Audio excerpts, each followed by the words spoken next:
Ikkinchi iqtibosimiz Kapil Guptadan. Bu endi Naval Ravikantni konsultanti desak bo'ladimi? Shunaqa odam. Xo'p, dunyoga yaxshilik qilmoqchisan. Nima qilishing kerak? O'zingni tani. O'zing bilan tanish. O'zingni och. Discover yourself deb kelgan originalida. Mana shu yerda ikkita narsani kelishib olishimiz kerak. Juda ko'p yoshlarni ko'ramiz.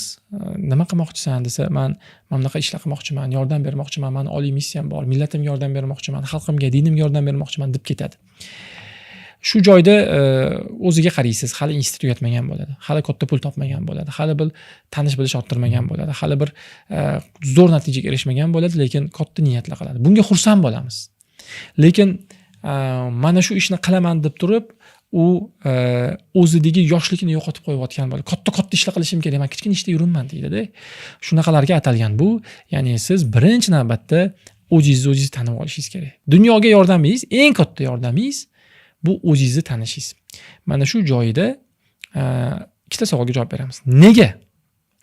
Va o'zini tanish nima? Birinchisi nimaga desa, xo'p, o'zini tanimagan odam boshqalarga yordam berishda resursi yetmaydi. Ya'ni odam o'zini tanisa, iqtidori zo'r bo'lsa, aqlli bo'lsa, bo'ldi, aqli bilan yordam beradi. Aqlini ishlatadi. Bir odam pul topishda zo'r bo'lsa, u pul topadi, pul to'playdi, keyin ehson qilib yordam beradi. Bir odam odamlarni tushunishda, empatiya deymiz, ko'nglini ko'tarishda, muhabbatda zo'r bo'lsa, o'shna qilib ko'nglini ko'tarib do'st bo'lib yordam beradi. Bir odam g'oyalarda zo'r bo'lsa, g'oyalar berib zo'r yordam beradi. Dunyoga yordam bermoqchi bo'lsangiz, baraka topkur. Nima bilan yordam berishingizni bilishingiz kerak-da. To'g'risi, ya'ni siz Ronaldoga, misol uchun Ronaldo bilan tanish bo'lib qoldingiz yoki Instagramiga yozmoqchisizda, yozib O'zbekistonga yordam ber, keyin endi 1-2 million dollar berib tur, deyishingiz xato. U O'zbekiston komandasiga kelib turib, bir 6 oy futbolda o'ynashi yoki blogida 1-2 marta gapirib berishi, zo'r davlat ekan, mana odamlar yaxshi ekan, menga yoqdi deyishi eng katta yordam bo'ladi. Undan ko'proq pul olib keladi. Har bitta odamni o'zini iqtidoridan foydalanishimiz kerak. Har bitta odamni siz mana bu telefonim bor ekan deb turib, olib turib ustiga mana shu stol ho'l bo'lmasin, isib ketmasin deb kofe qo'ymaysiz-ku. Yoki iPadingizda borib 4 ta chashka kofe tashimaysiz-ku. Yoki mana bu stolni olib turib ustida anaqa patologlarni artmaysiz-ku, uning uchun taburetka bor-ku. Ya'ni har bitta narsani maksimum o'zini holatida ishlatish eng foyda beradi qolganlarga.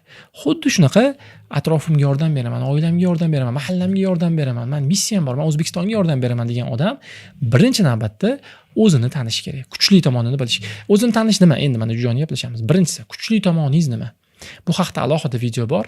Mana shu yerda qanaqa aniqlash haqida Ibrohim hozir link qoldiradi. O'sha videoni ko'rib chiqing. Kuchli tarafingizni aniq biling. U hammada bor. Kuchli tarafingizni biling, kuchsiz tarafingizni biling. Xatolaringizni biling. Uni ham gaplashdik o'tgan galgi videolarda. Odatlaringizni biling. Nima tanishlaringiz bor, nima resurslaringiz bor. O'tirib yozib chiqing. Agar xohlaysan, samimiy bo'lib o'tirsangiz, yozsangiz-da, men taniydigan 10 ta odamda, men taniydigan 15 ta odamda nima yo'q, lekin o'sha narsa menda bor. Mana shu siz iqtidoringiz. Mana men aytaman. Mana misol uchun mana sizlar meni ko'rib turibsizlar. Auditoriya bor, misol uchun menda. Mana men shuncha yozdim, mana qarang, yozib tayyorlandim videoga. Demak, menda yozish qobiliyati bor, gapirish qobiliyati bor, dars berish qobiliyati bor, jamoa yig'ish bo'lishi mumkin. Bu narsalarni o'tirib o'ylaysiz, tengdoshlaringizga qaraysiz, mahallangizga qaraysiz, qarindoshlaringizga qaraysiz.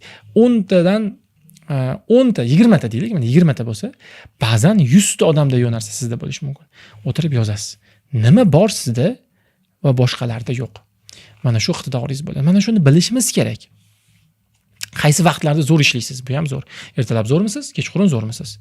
Yoki bitta uxlab olganingizdan keyin zo'rmisiz obedda misol uchun? Kechgacha 12-1 gacha ishlasa zo'r bo'ladiganlar bor. Kimlardir bor, ular bolasini qori qilmoqchi bo'ladi. Ular pul topsa zo'r pul topadi. O'zidan keyin 10 ta qori chiqaradi, to'g'risi. Bir odam men dars beraman, bo'ldi, men yaxshilik qilaman, sog'liq chiqaraman deydi, uni darsida bolalar uxlab qoladi. Undan ko'ra u zo'r usta bo'lardi, pul topib bolani ustoz qil. Ya'ni insonni iqtidori bo'yicha rivojlantirish kerak, ya'ni mixi qoqish kerak. Mixi qoqish kerak, anaqani pardani yopishga ishlatish kerak, konditsionerni sovutish uchun ishlatish kerak, kamerani olish uchun ishlatish kerak. Hamma narsani o'zini maqsadida ishlatish kerak. Ana shunda siz yordam, eng qizig'i bu o'zingizga ham yaxshi bo'ladi. boshqalarga yaxshilik qilaman deb siz o'zingizga yaxshilik qilgan bo'lasiz. Iltimos qilardim men bu narsani, ya'ni odamlar bor iqtidorini bilmaydi, mana shu ekan deb turib taksichilik qilib yuradi. Oddiy ishlarda ishlab yuradi. Menga shu ham bo'veradi deydi, kuryer kurligicha qolib ketadi. Rossiyalarda yuradi. Chunki menga shu bo'ladi deydi. Iqtidorini bilmaydi. Vaholanki u mana shu iqtidorini bilganda zo'rroq, yaxshiroq xizmat qilardi. Mana shu ruchkani sochimni bundoq yig'ib qo'yish uchun ham ishlatishim mumkin. Olib turib mana shu chiroyli mana shu bugungi videoni ssenariysini yozish uchun ham ishlatishim mumkin.